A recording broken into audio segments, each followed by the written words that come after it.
Wakil Gubernur Aceh Nova Iriansyah berbuka puasa bersama para anak yatim serta seluruh unsur pemerintah Kabupaten Pidi di Pendopo Bupati Pidi Rabu 30 Mei 2018. Pada kesempatan tersebut, Wagub juga menyerahkan santunan kepada para anak yatim, serta meminta semua pihak mempedulikan kehidupan mereka sebagai generasi penerus bangsa.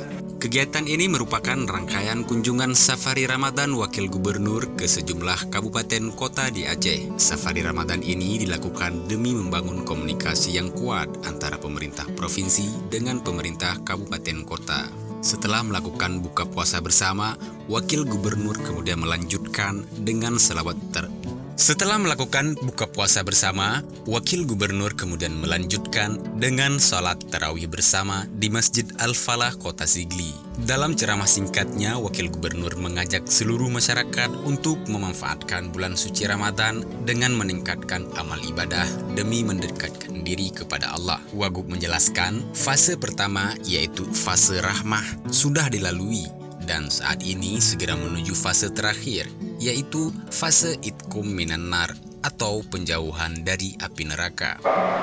Kalau kemarin kurang tidak membaca Al-Quran, maka dengan masuk Ramadan ini kita jadikan momentum membiasakan lebih rutin, lebih sering dan lebih hikmat dalam membaca Al-Quran.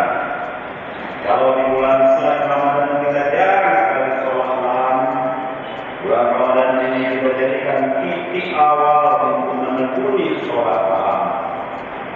Kalau di bulan-bulan lainnya kita tidak mengenal majelis pengajian, di bulan inilah kita hadiri majelis pengajian dan seluruh tindakan silaturahmi yang tentu akan membawa manfaat bagi kita semua.